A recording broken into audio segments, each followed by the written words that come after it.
Watershed Advisor with the Santa Monica Bay Restoration Foundation, and Steve and I have been here the last couple of days getting your Malibu Lagoon Restoration and Enhancement Project update.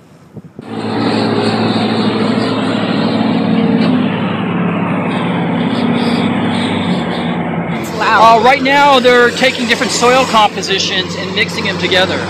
You can see the different colors of soil that he's mixing. A little bit of this, a little bit of that.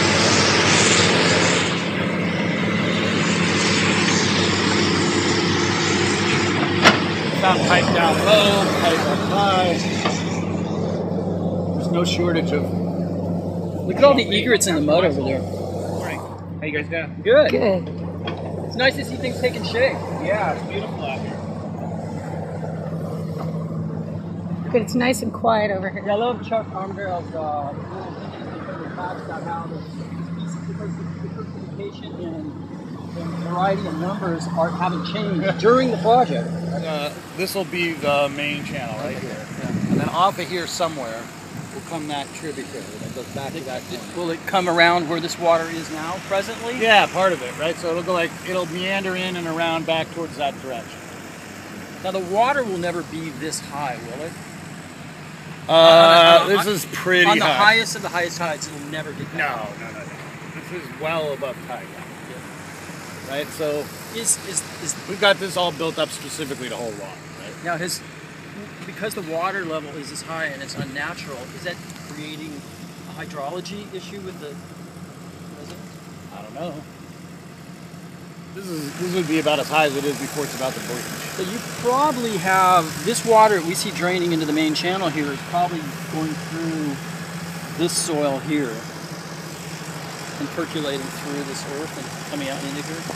Certainly you're getting some coming back in there. You're also getting some from the main, right? Yeah. I mean, this, the sandy soil percolates. Yeah. That's what we want. We want percolation. When it comes through pretty clean. Nice.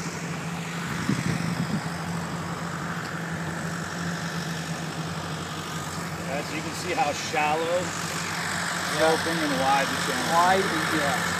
I noticed that at Point Magoo the other day I was going by there, how naturally they're shallow but they're wide in a really mild slope. Right. That's what you're going to have here. Right? Okay, Mark, tell me what they're doing out here now. They're trying to hit the finished grades on this island. This is what we call the boot. The boot. Right? And this separates the main channel from our most what would you call it, northeast tributary. Okay. And so they're just kind of sculpting that island to try to get the right angles on it and the right grades on it. Okay.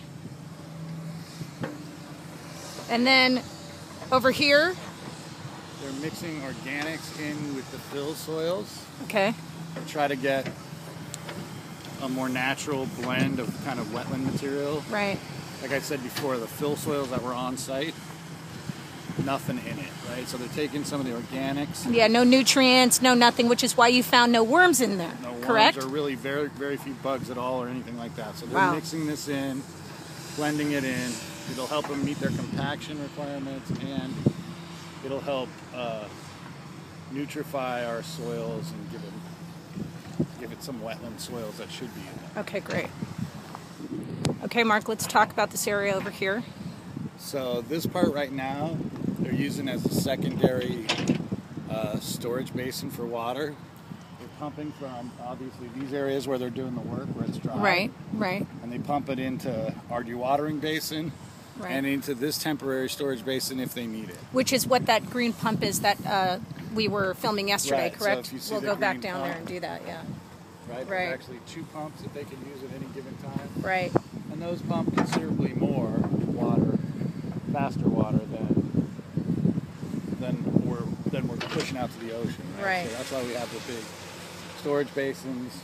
It looks kind of full. I mean, is that something that you're concerned about? No, it's right where it's supposed to be? They still have plenty of room. If they want more room, they just build up the berm a little higher. Gotcha. Okay, and keep filling it with water.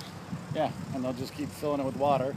And they'll finish this, right? So they'll finish this grading, and then they'll use that once that grading is all done. They'll just switch the water over. over. As a storage basin, and then that way we only have to discharge a much smaller volume of water. Right. We only have to treat a much smaller volume of water. Ah, gotcha. Okay.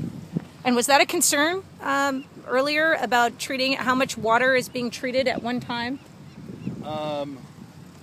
Wasn't a concern of ours. It was a concern of, I mean, people have said that you'll never be able to treat this much water. Right. And frankly, they probably could have done this project if they, strategized it exactly right without treating any water. Right? Wow.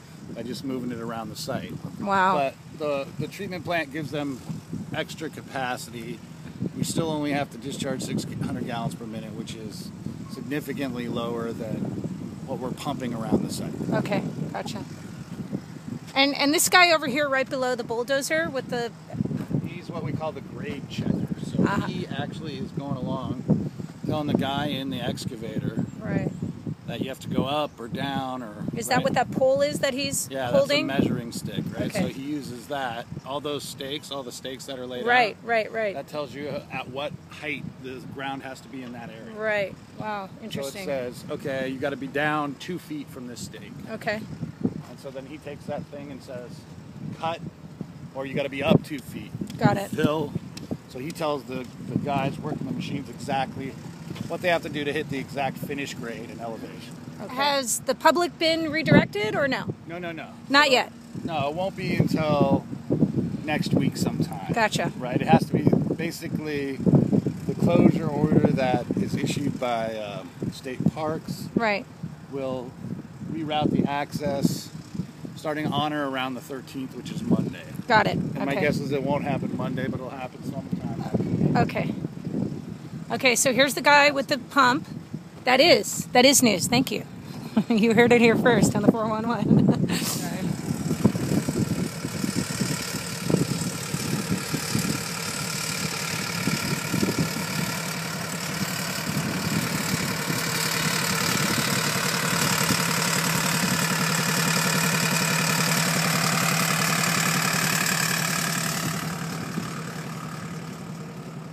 And the pump comes out of the ground. Right, so we got the And it pipe shoots running out on that. underground. Right. And walk over here and you'll be able to see where the water's coming out. Oh yeah, that's right. This is where it was coming out yesterday.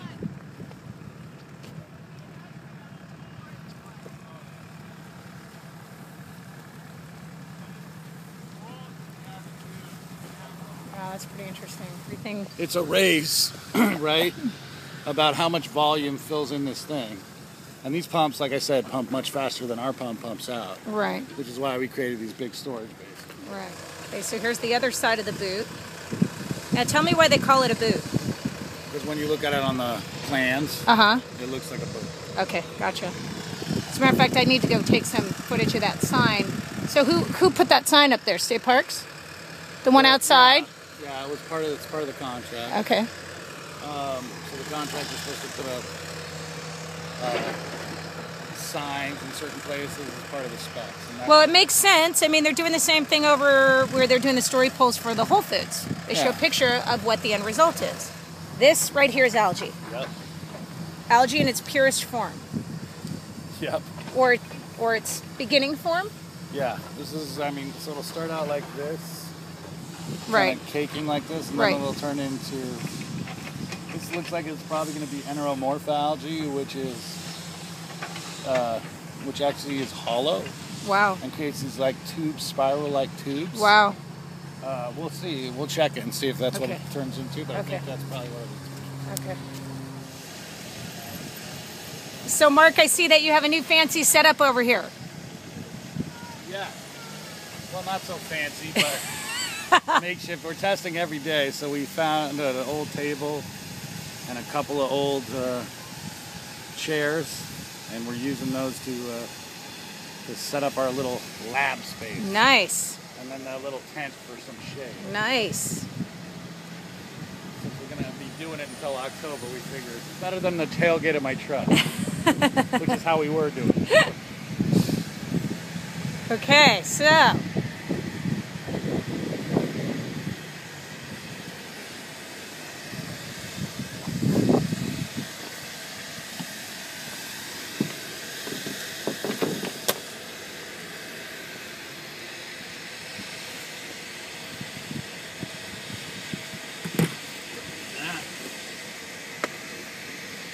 Are we waiting for water right now? We're waiting for water.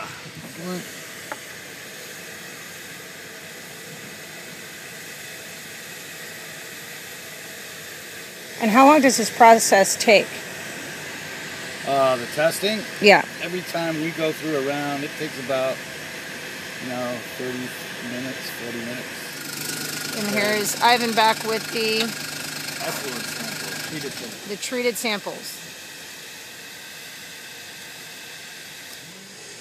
So if you look, the pH is lower after it goes through the treatment system. Right. Probably because, well, there's a number of reasons it could be, but probably because you're taking out some of the organic matter out of the system. Salinity is basically the same. Dissolved oxygen, it doesn't really matter. It's getting discharged to the ocean, but dissolved oxygen is lower when it comes out of the treatment system than it is before. And again, it's probably because you're treating out all the algae and stuff, which increases oxygen levels in sunlight. Chlorine, thankfully, is becoming more the same. So the chlorine going in is the same as the chlorine coming out this time, which is great. Mm-hmm. And then turbidity is where you see a big difference, right? Right. The turbidity of the water before treatment was, on average, about 17.5 NTU. And on average, maybe 1.05. Wow. So 17 times cleaner. Wow. It's a pretty big difference. And what do you attribute that to? The filtration, right? So it's going through, you have it settling in there. Right. It goes through the sand filters, then it goes through the bag filters. Right. And it goes through the carbon filters. Right. And by the time it gets to the end, it's really clean. Wow. That's insane. And that's how it's supposed to work, right? Okay. That's why we're paying the big money. Right. So, I mean, just even if you just look at it visually, the water color coming in is brown and cloudy. Right. From untreated water, and the water color of the treated water is clear. Right. Right? It looks clean. Right. There's no real debris in either system. There's no oily sheen, thankfully. Oily sheens are usually associated with oil and grease. Right. And then odor. Occasionally we'll get an odor in the incoming. Did you notice any odor in the influent? No. And there's no odor in the out, or the treated water either. All right. We're done. And that's testing for August 9th, Woo! 2012. Nice. All is well at the treatment system.